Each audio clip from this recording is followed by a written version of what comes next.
ममता बहुत ही सीधी और प्यारी लड़की थी। वहीं सुनील एक सरल और आगे बढ़ने की सोच रखने वाला लड़का। सुनील, बेटा सुनील कहाँ है? अरे जरा एक गिलास पानी तो दे दो। हाँ माँ, अभी आया। क्या माँ, पानी तेरे सर के पास ही तो रखा है। क्या हो गया है, तबीयत खराब है क्या?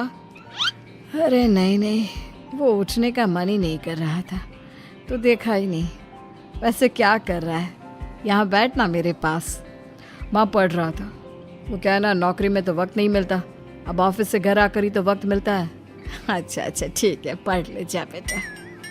सुनील पढ़ लिख कर और आगे बढ़ना चाहता था, लेकिन माँ की तबीयत खराब देखकर सोचता है कि शादी ही कर ले। कब तक माँ का ख्याल वो अकेले रख पाएगा? तो एक दिन, माँ ये ममता है, मैंने इससे शादी कर ली है। तुम्हारी तबीयत भी ठीक नहीं रहती, तो मैंने सोचा शादी कर लेता हूँ। घर संभालने वाली और तुम्हें संभालने वाली कोई आ जाएगी तो अच्छा रहेगा। माँ अचानक से सामने बहू देखकर हैरान रह जाती है। बेटा ये क्या बात होती है? न बैंड, न बाजा, न दहेज, न शगुन, ऐसे कैसे बहू आ गई? माँ तू तो जानती है, मैं नौकरी के साथ पढ़ाई कर रहा हूँ, तो कहाँ से इतना पैसा बचा पाता कि धूमधाम से शादी करता।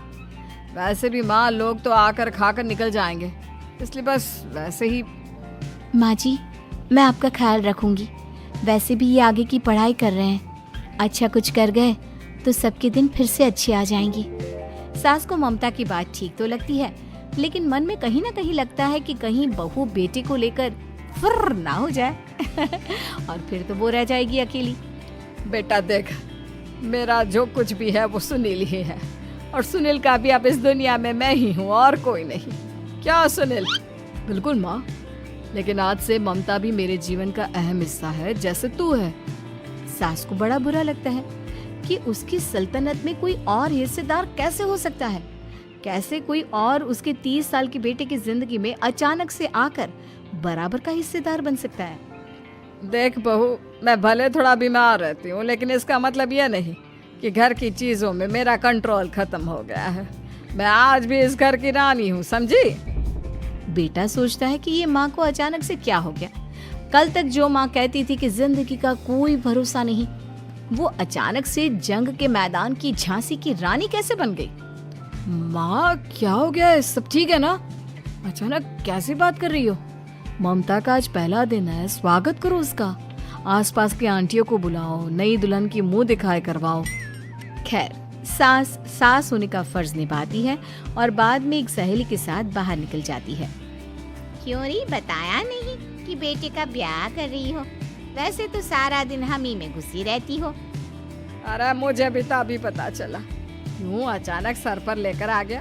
कहता है बहू है माँ तुम्हारी, अब इसको भी इतना ही मैं प्यार करता हूँ जितना तुझे करता हूँ। लो जी, ये क्या बात होगी? क्यों इतना प्यार करता है? अरे माँ का प्यार तो ज्यादा होता है। अब उसको तो कोई दूसरा पति मिल सकता है, लेकिन तुम ही बताओ, क्या माँ की ममता किसी और की हो सकती है? ना जी ना, बेटे को समझाओ ये बात। अरे क्या समझाऊं, मुझे तो खुद ही समझ में नहीं आ रहा कि क्या हो रहा है। जो बेटा कल तक माँ माँ करता था, अचानक से बीवी बीवी का राग आलाप रहा है।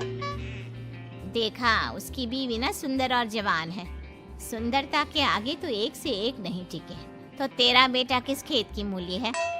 सास को भी समझ में आ जाता है कि बहू की सुंदरता के आगे माँ का प्यार किसी काम का नहीं। उधर बीवी, ए जी, अम्मा जी सहेलियों को छोड़ने गई थी, अभी तक आई नहीं, हम देख आए क्या? अरे रहने दो ना, आ जाएंगी। कहाँ जाएगी, उनकी आदत है, एक बार जाती है तो पूरी पंचायत खत्म करके ही आती है। अच्छा ही है, खाना वाना खा कर गई होगी। छोड़ो ना, घूमेगी तो खाना पचेगा, नहीं तो ऐसे ही खाट पकड़ लेगी। बहू भी शांत हो जाती है। उधर सास सोचती है कि आज थोड़ा देर से ही घर जाती हूँ, जब बेटा परेशान होकर ढूंढेगा तब मजा आएगा। बीवी को खुद ही पता चल जाएगा कि माँ के आगे उसकी दाल नहीं गलेगी।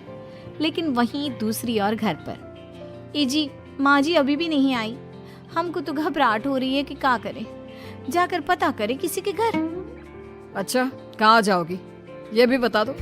पहला दिन है तुम्हारा इस घर में और एक ही दिन में मोहल्ला छानोगी क्या?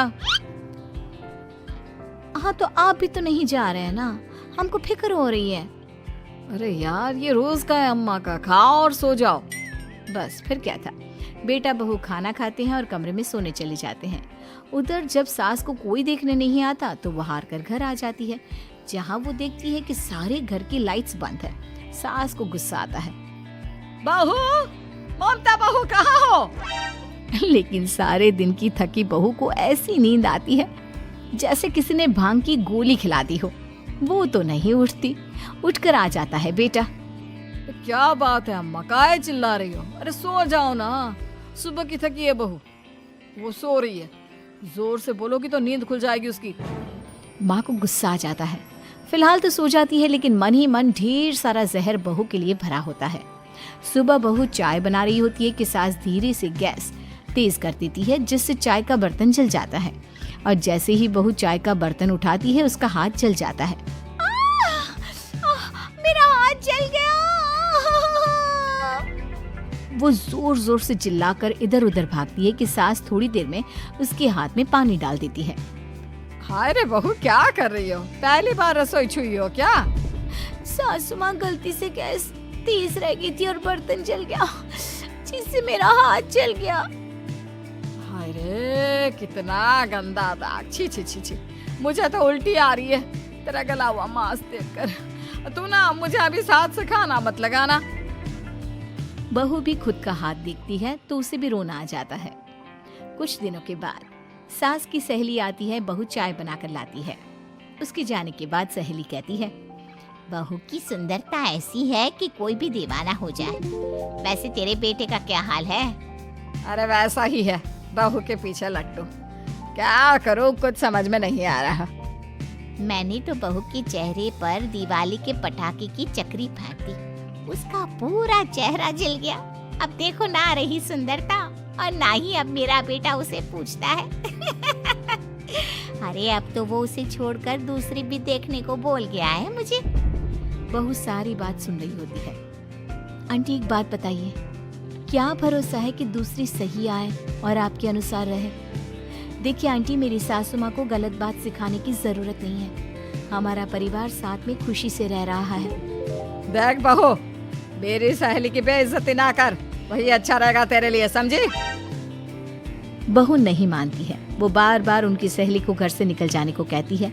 तभी सास की सहेली पास के चूल्हे से लकड़ी लाकर बहू के चेहरे पर लगा देती है। बहू जोर जोर से रोने लगती है। अरे ये क्या कर दिया? मैंने कहा किया, ये तो तूने किया। तू ही नहीं चाहती थी कि बहू बेटे के साथ रहे, भला मैं क्यों करूंगी? मैं तो चली, निपटो अब। बहू रो रही होती है, दर्द से चिल्ला रही होती है, लेकिन सास उसे डॉक्टर के पास नहीं ले जाती। तभी पति आता है। क्या हो गया ममता? ये दाग कैसे लगा? तुम कैसे जली? ममता कुछ नहीं कहती, बस दर्द से करा रही होती है। पति माँ की तरफ देखता है। हो ना हो माँ, ये पक्का आपका काम है। आप ही ममता से जला करती थी ना। देखना माँ, अब पुलिस आएगी, केस बनेगा, लेकिन पहले मैं ममता को अस्पताल लेकर जा रहा हूँ। सभी अस्पताल जाते हैं, जहाँ डॉक्टर ममता की सास से कहते हैं, आपने तो नहीं जलाया ना बहू को? अब ममता की सास के तो पसीने छूट रहे होते हैं। वो घबरा कर कहती है, ना ना डॉक्टर साहब, कैसी बात करते हैं? हम क्यों जलाएंगे अपनी बहू को? डॉक्टर ममता के पति से पूछते हैं। देखिए, क्योंकि ये ससुराल में जली है तो मामला पुलिस का बनता है, तो आप पहले पुलिस को बुलाइए, तभी इलाज पूरा होगा। सास डर जाती है कि अब तो बच्ची जिंदगी जेल में ही रहना होगा। रहने दीजिए ना, पुलिस को क्यों बुलाना?